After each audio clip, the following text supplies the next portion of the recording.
Madam जी, हम एक छोटा सा अनाथालय खोलना चाहते हैं, जहाँ पर हम ये गरीब अनाथ बच्चे जो सड़क पर भटक रहे हैं, हम उन्हें एक अच्छी जिंदगी देना चाहते हैं। हम बड़ी उम्मीद के साथ आपके पास आए। अगर आपकी स्वीकृति मिल जाए तो। आपसे मिलकर हमें बहुत खुशी हुई।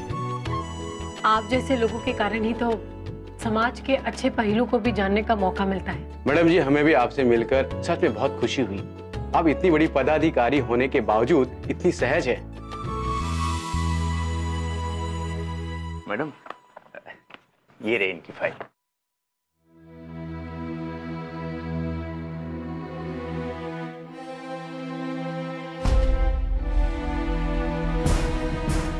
बाकी सब तो ठीक है, लेकिन आपने ये एक्स्ट्रा जमीन की मांग क्यों की है? जितनी जमीन आपको अलॉट की गई है वो अनाथालय के लिए काफी है। मैडम जी, क्या बताएं, जिनसे हमें जो फंड मिल रहा है वो चाहते हैं कि अनाथालय के एक छोटे से हिस्से में उनकी अपनी एक पर्सनल डेयरी हो। वो हमें फंड दे रहे हैं तो हम उन्हें मना कैसे कर सकते हैं? आई एम सॉरी, लेकिन ये इलीगल है। ये जमीन ग्रामीण विकास के लिए है। इसको कोई भी अपने निजी काम के लिए इस्तेमाल नहीं कर सकता। हाँ मैडम, अब हम क्या कर सकते हैं? हमें तो अनाथालय चलाना ही है। अब उसके लिए हमें उनकी कुछ शर्तें माननी भी पड़ सकती है।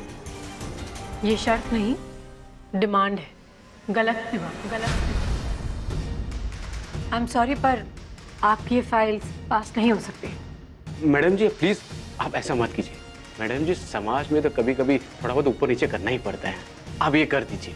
देखिए, हम अपने फंडर को कहेंगे कि वो आपका भी ख्याल रखें।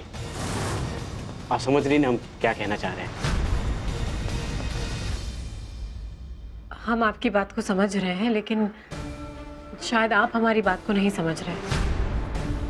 हम ऐसा कोई निर्णय नहीं लेंगे जिससे नियमों का उल्लंघन हो। अब आप जा सकते हैं। मैडम चलिए, अब आ रही, आइए।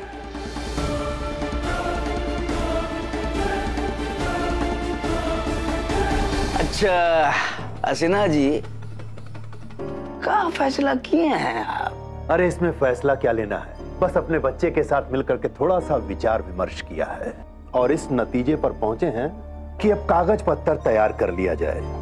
और हाँ, हम आपके बेटे को पार्टनर बनाने के लिए तैयार हैं, लेकिन इसके बदले में आपकी बहू पीडब्ल्यूडी इंजीनियर पायल प्रसाद को हमारे कोचिंग सेंटर को प्रचारित करना होगा। उनको यह कहना होगा कि यह कोचिंग सेंटर बहुत अच्छा है, बच्चों का भविष्य बनाने में मददगार है। हमें मार्केटिंग और इमेज बिल्डिंग में मदद करनी होगी, बस। और क्या? सब ना सिन्हा जी, हमारा ऊपर आप छोड़ दीजिए। हम आपको जबान दिए हैं और ये जान लीजिए कि जोगेश्वर प्रसाद अपनी जबान से कभी जो है ना लौटता नहीं है। ये बात की गारंटी हम लेते हैं। तो इसी बात पर जोगेश्वर बाबू गले मिला जाए। हाँ, के लिए नहीं।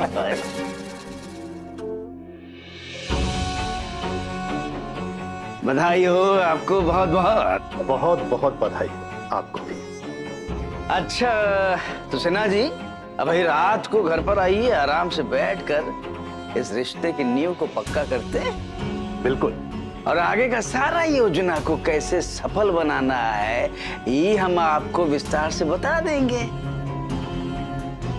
क्या कहना है, किससे कहना है और कैसे कहना है, ये सब हम आपको अच्छा से समझा देंगे। जी ठीक है। बिल्कुल।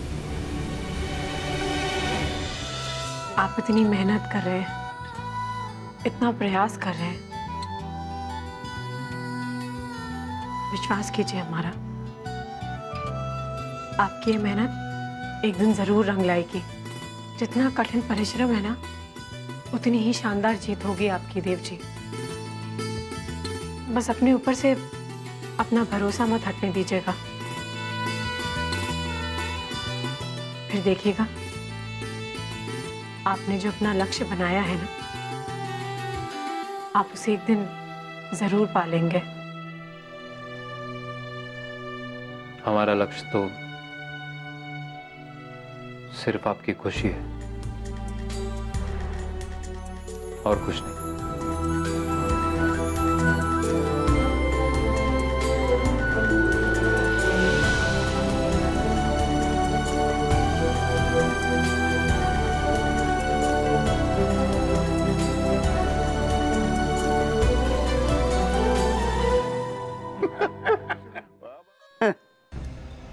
हो गया, कर दी मदद पायल बहू ने।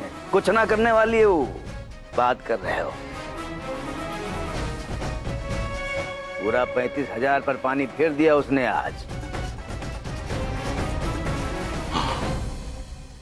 इतना मेहनत से हम जो है भूमि पूजन वाला बात पे शर्मा जी को अपटाए सेट की है, और सारा का सारा पैसा उठा के और उनको वापस दे दी।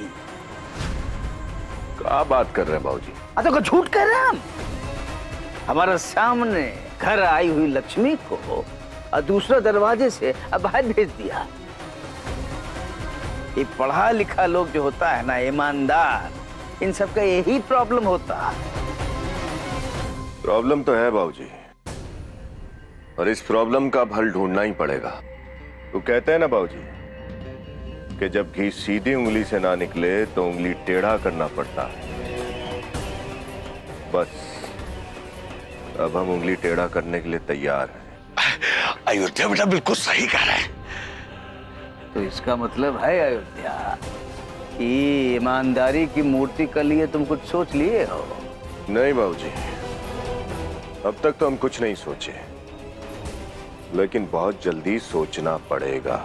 और सोचना क्या, अब तो करना ही पड़ेगा।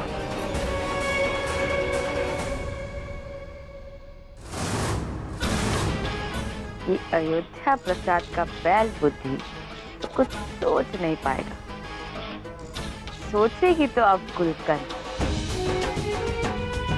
और हम जो सोचेंगे वो तो ब्रह्मा भी नहीं जान पाएंगे। सही चंडाल चौकड़ी का चीज है।